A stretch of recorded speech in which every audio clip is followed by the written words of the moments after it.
Hello friends, स्वागत है आप सभी का आपके अपने यूट्यूब चैनल शांभवी स्टडी पर। तो आज जो है हम लोग फिर से बात करने वाले हैं सीटेट का। आपका जो पेपर हुआ था 2015 में फरवरी में, तो आज उसके सीडीपी के क्वेश्चन को हम लोग हल करने वाले हैं। अगर आप लोग मेरे चैनल पर नए हैं तो प्लीज़ चैनल को सब्सक्राइब कर लीजिए ताकि आप लोगों को जो है आने वाले वीडियो का नोटिफिकेशन मिल सके। अगर आप लोग C TET, U B TET, super TET की तैयारी करना चाहते हैं, संस्कृत की क्लासेस लेना चाहते हैं, तो प्लीज़ चैनल को ज़रूर सब्सक्राइब करें। चलिए हम शुरू करते हैं। तो देखिए यहाँ पर हम सीडीपी के क्वेश्चन को हल करने वाले हैं जो कि आपके एग्ज़ाम की दृष्टि से जो है बहुत ही महत्वपूर्ण है, इसलिए वीडियो को अंत तक ज़रूर देखना। ठीक है, पहले क्वेश्चन को देखते हैं कि इसमें क्या कहा जा रहा है। इसमें कहा जा रहा है कि शिक्षार्थियों के ज्ञान अर्जन में सहायता करने के क्रम में अध्यापक को किस पर ध्यान केंद्रित करना चाहिए। तो देखिए यहाँ पर शिक्षार्थियों के ज्ञान अर्जन में सहायता के बारे में बात कही गई है कि एक अध्यापक को जो है किस पर ध्यान केंद्रित करना चाहिए। तो देखिए यहाँ पर शिक्षार्थी के द्वारा प्राप्त किए गए अंकों या ग्रेडों पर तो देखिए ये नहीं होगा। ठीक है, दूसरे में कहा जा रहा है कि शिक्षार्थी को सक्रिय सहभागिता के लिए शामिल करना। तीसरे में कहा जा रहा है शिक्षार्थी को अधिगम की अवधारणाओं में कुशलता प्राप्त करना। फोर्थ में कहा जा रहा है सुनिश्चित करना कि शिक्षार्थी सब कुछ याद करते हैं। तो देखिए यहाँ पर जो सबसे उचित विकल्प है वो कौन सा है आपका, जो सबसे सही आंसर है आपका, मतलब इन चारों में जो सही आंसर है आपका वो है 2। क्योंकि यहाँ पर जो है छात्र के एक्टिव यानी कि मतलब सक्रिय सहभागिता को शामिल करने के बारे में कहा गया, मतलब यहाँ पर करके सीखने के बारे में कहा जा रहा है। ठीक है, तो आपका जो इन चारों ऑप्शन में सबसे सही इसका आंसर होगा वो आपका 2 होगा। चलिए चलते हैं अगले क्वेश्चन पर।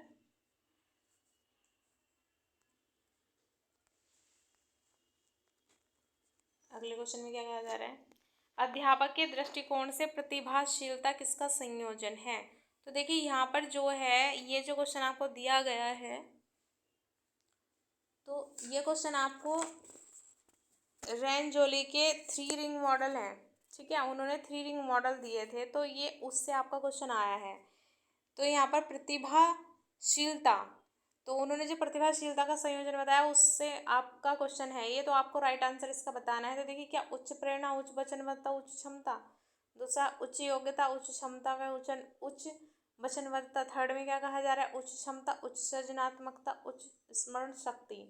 फोर्थ में कहा जा रहा है कि उच्च योग्यता, उच्च सृजनात्मकता, उच्च वचनबद्धता। तो देखिए जो रेंजोले की जो 3 रिंग मॉडल है, तो उन्होंने प्रतिभाशीलता जो बताया है अध्यापक के दृष्टिकोण से, उन्होंने उसमें कहा है उच्च योग्यता, उच्च सृजनात्मकता, उच्च वचनबद्धता। तो जो आपका राइट आंसर होगा वो आपका 4th होगा।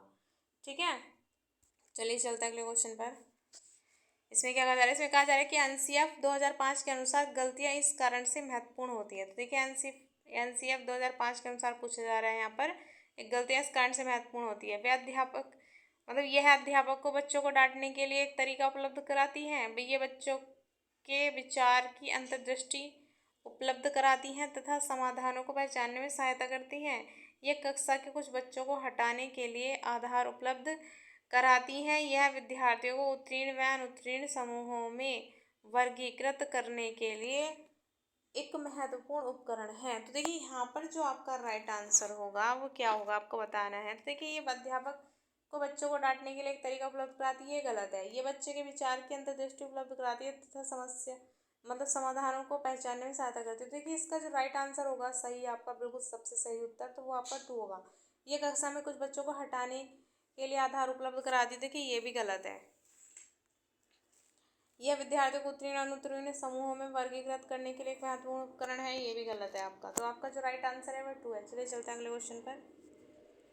इसमें क्या कहा जा रहा है, एक बच्चे को कॉपी में लिखने में विपरीत छवियां, दर्पण छवि आदि जैसी गलतियां मिलती हैं। इस प्रकार का बच्चा लक्षण प्रदर्शित कर रहा है। तो देखिए यहाँ पर पूछा जा रहा है मतलब कॉपी में लिखने में विपरीत छवियां, दर्पण छवि आदि जैसी गलतियां होती हैं, तो इस प्रकार से बच्चा लक्षण प्रदर्शित कर रहा है। तो देखिए यहाँ पर ये जो क्या कही जाती है कि अधिगम में अशक्ता कहा जाता है, इसको अधिगम में कठिनाई कहा जाता है, अधिगम में समस्या कहा जाता है, या फिर अधिगम में असुविधा क्या प्रदर्शित कर रहा है वो। तो देखिए ये जो वो प्रदर्शित कर रहा है इसे लर्निंग डिसेबिलिटी कहते हैं।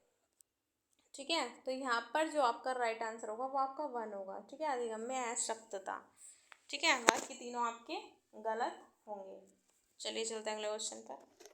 इसमें क्या कहा जा रहा है कि निम्नलिखित में से कौन सा बच्चों के संवेगात्मक विकास के लिए सर्वाधिक उपयुक्त है। तो देखिए यहाँ पर संवेगात्मक विकास के लिए पूछा गया है। तो देखिए बताइए इसका आंसर। क्या पहला सही होगा? अध्यापकों की कोई भी सहभागिता नहीं है क्योंकि यह माता पिता का कार्य। तो देखिए ये तो पहले ही गलत लग रहा है, पहले ही गलत होगा। अध्यापकों कोई सहभागिता नहीं है क्योंकि माता पिता के कार्य हैं, ये गलत है। कक्षा कक्ष का नियंत्रित परिवेश, देखिए कक्षा कक्ष का नियंत्रित परिवेश भी नहीं होना चाहिए। इसमें बच्चा जो है ना सीख नहीं पाएगा अच्छे से, क्योंकि नियंत्रण होगा अगर कक्षा में तो अपनी बात को सही ढंग से नहीं रख पाएगा एक अध्यापक के सामने। तो देखिए ये भी इसका गलत है। यहाँ पर कक्षा कक्ष का अधिकारवादी परिवेश, देखिए इसमें भी बच्चा नहीं सीख पाएगा। कक्षा कक्षा प्रजातांत्रिक परिवेश, देखिए इसमें बच्चा सीख सकता है। इसमें अध्यापक से बच्चा जो है बिना डरे, जो है बिना झिझक के अपनी बात को कह सकता है। ठीक है, तो आपका जो राइट आंसर होगा वो आपका 4th होगा। चलिए चलते हैं अगले क्वेश्चन पे। बच्चों को अधिगम में सुगम बनाने के लिए अध्यापक को एक अच्छे कक्षाई परिवेश का सृजन करने की आवश्यकता होती है। इस प्रकार के अध्यापक परिवेश का सृजन करने के लिए नीचे दिए गए कथनों में से कौन सा सही नहीं है। तो देखिए यहाँ पर जो आपसे पूछा गया सही नहीं है बताना है, यानी कि बाकी आपके 3 सही होंगे, एक गलत होगा या फिर 2 सही नहीं होंगे। तो देखिए देखते हैं क्या ऑप्शन में। अध्यापक के अनुसार कार्य करना, बच्चों को स्वीकार करना, बच्चों अध्यापक का सकारात्मक, बच्चे के प्रयास को स्वीकृति। तो देखिए यहाँ पर जो आपका राइट आंसर होगा वो आपका अध्यापकों के अनुसार कार्य करना होगा। देखिए यहाँ पर ये बच्चे को स्वीकार करना मतलब अपनी अपनी जो कक्षा में है वो बच्चे को स्वीकार करना, ये इसका सही है। अध्यापक का सकारात्मक होना कक्षा में, ये भी सही है।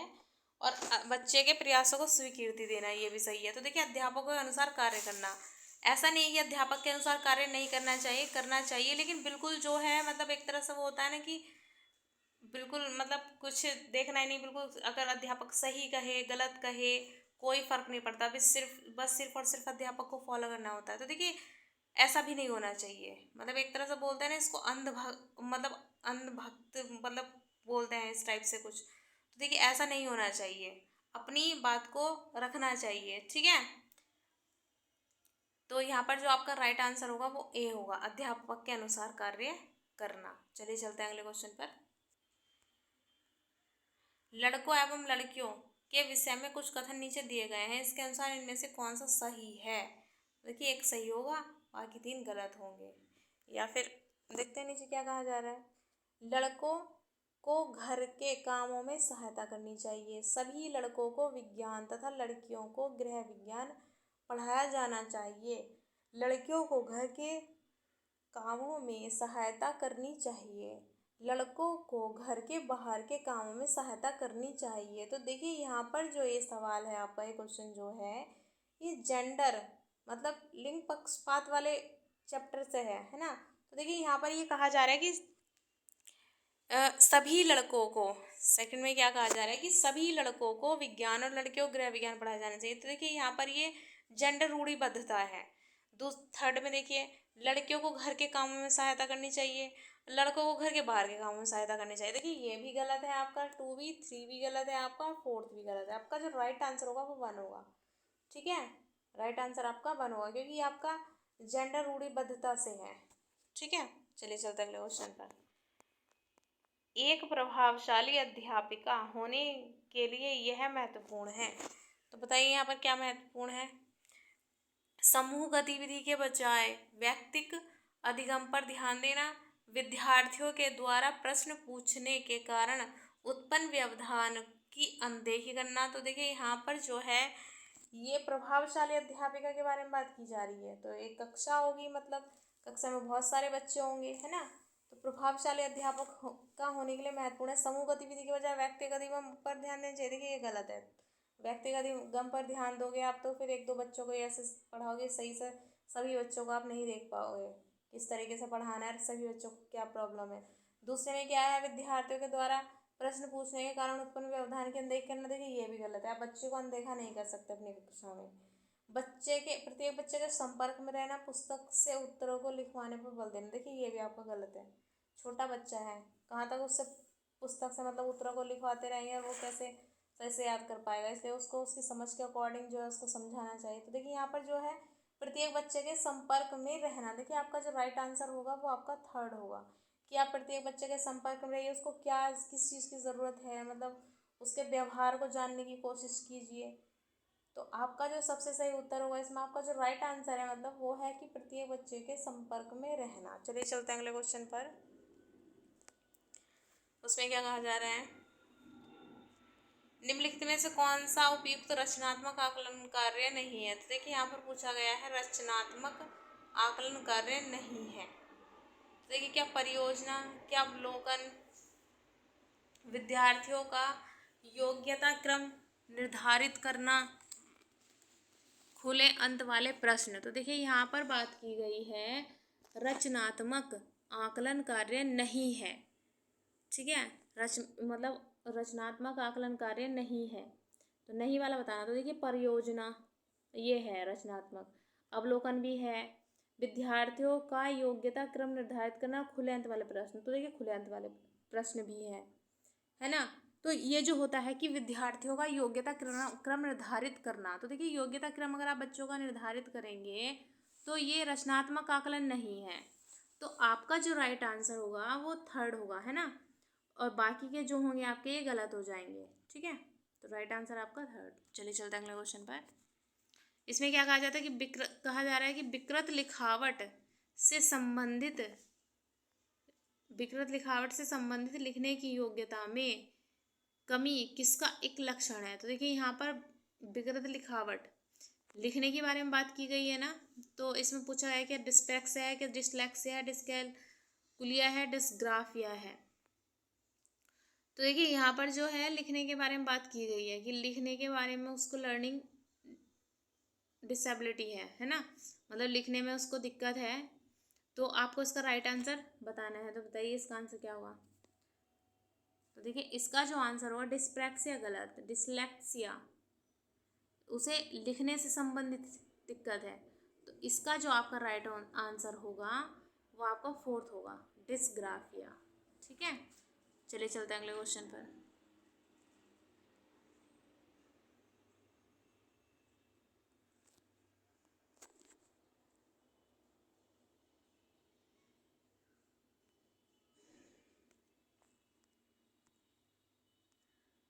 अगले क्वेश्चन में क्या कहा जा रहा है कि पियाजे के सिद्धांत के अनुसार निम्नलिखित में से कौन सा व्यक्ति के संज्ञानात्मक विकास को प्रभावित नहीं करेगा। तो देखिए पियाजे के अकॉर्डिंग पूछा जा रहा है यहाँ पे कि कौन सा व्यक्ति के संज्ञानात्मक विकास को प्रभावित नहीं करेगा। तो देखिए यहाँ पर जो है ये सामाजिक अनुभव, क्रियाकलाप, परिपक्वन या भाषा।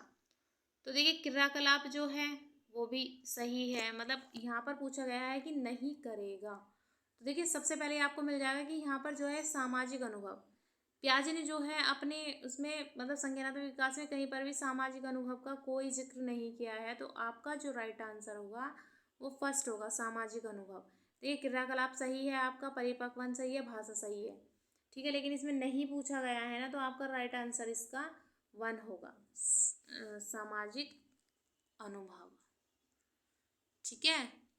ये तीनों होंगे, क्रियाकलाप भी, परिपक्वन भी और भाषा भी। चलिए अगले क्वेश्चन पर चलते हैं। इनमें से कौन सा त्रितंत्रीय सिद्धांत में व्यवहारिक बुद्धि का अभिप्राय नहीं है।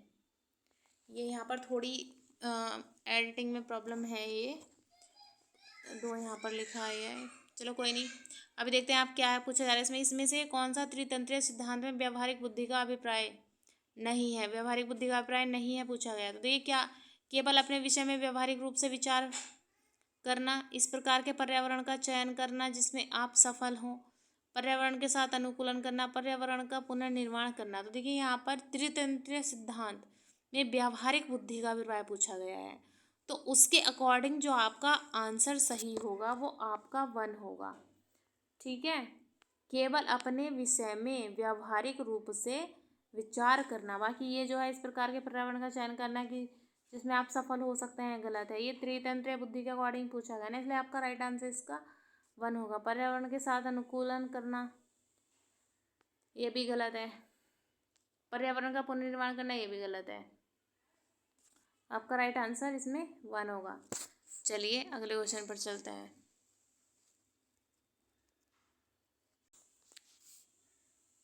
तो इसका जो आपका राइट आंसर होगा वो आपका 1 होगा।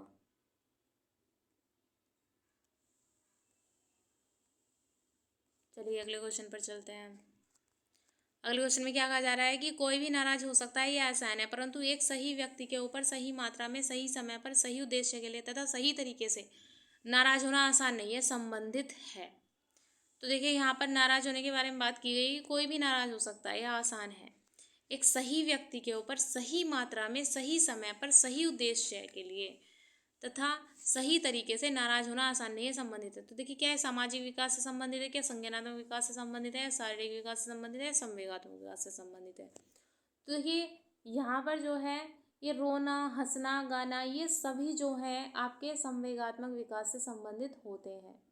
ठीक है, किसी का अपने ऊपर इमोशनली अगर कोई इमोशनल तरीके से अपने ऊपर कंट्रोल कर सकता है तो उसको कब हंसना है, मतलब कब किस पर कितना गुस्सा करना है, उसको इस चीज़ के बारे में अच्छी समझ होगी। तो ये जो है आपका क्वेश्चन संबंधित है ये संवेगात्मक विकास से। ठीक है, इसलिए आपका राइट आंसर होगा 4th। चलिए अगले क्वेश्चन पर चलते हैं। अगले क्वेश्चन में क्या कहा जा रहा है, अधिगम में आकलन किस लिए आवश्यक होता है। तो देखिए अधिगम जो होता है, जो हमने सीखा है, उसमें आकलन जो होता है वो किस लिए आवश्यक होता है। तो क्या जांच परीक्षण के लिए होता है, प्रेरणा के लिए होता है, पृथक्करण और श्रेणीक्रम के अनुसार को प्रोत्साहित देने के लिए होता है, ग्रेड व अंकों के लिए होता है। तो देखिए यहाँ पर जो आपका राइट आंसर होगा, बताइए। देखिए यहाँ पर ये जांच परीक्षण के लिए आकलन जो होता है वो जांच परीक्षण के लिए नहीं होता, अधिगम में पूछा गया है। यहाँ पर अधिगम में आकलन अगर करते हैं तो देखिए जैसे आप किसी चीज़ के बारे में कुछ सीख रहे हैं, तो अगर आपका आकलन होगा और आपने कितना सीखा आपको ये पता चल जाएगा, तो इससे जो है ना आपको एक मतलब प्रेरणा मिलेगी, मतलब एक मोटिवेशन मिलेगा आप लोगों को कि आप इतना कुछ सीख चुके हैं, अभी कितना और आपको सीखना है। तो जब जो आपने सीख लिया है उसको लेकर के जो है आपके अंदर एक मोटिवेशन आएगा। ठीक है, और ये पृथक्करण श्रेणी के उद्देश्य को प्रोत्साहन देने के लिए ये गलत है, ग्रेड व अंकों के लिए ये भी गलत है। तो आपका जो इसमें राइट आंसर होगा वो आपका 2 होगा। ठीक है, चलिए अगले क्वेश्चन पर चलते हैं। प्रचलित योजनाओं में नई जानकारी जोड़ने को किस नाम से जाना जाता है। देखिए ये हर बार जो ये कुछ परिभाषाएं हैं, ये आपको जैसे आत्मसात्करण हो गया, साम्य धारण हो गया, संगठन हो गया, समायोजन हो गया, इनके बारे में आपको लिखवा दिया जाएगा। लेकिन अभी फिलहाल आप ध्यान रखिए कि ये जो है ये आपको अच्छे से याद रखना है। एक डेफिनेशन कल भी हुई थी। तो देखिए यहाँ पर ये कहा जा रहा है कि प्रचलित योजनाओं में नई जानकारी जोड़ने को किस नाम से जाना जाता है। तो देखिए जब आपकी जो पुरानी योजनाएं हैं या पुरानी जो जानकारी है, तो उसमें जब आप नई जानकारी जोड़ते हैं तो इसको जो है आत्मसात्करण के नाम से जाना जाता है। ठीक है, तो आपको ये याद रखना है कि पुरानी योजना में नई जानकारी जोड़ने की जो जोड़ते हैं हम, तो उसको जो है आत्मसात्करण कहते हैं। ठीक है, तो ये थे आपके 15 क्वेश्चन। बाकी के 15 आपको जो है वो कल कराए जाएंगे।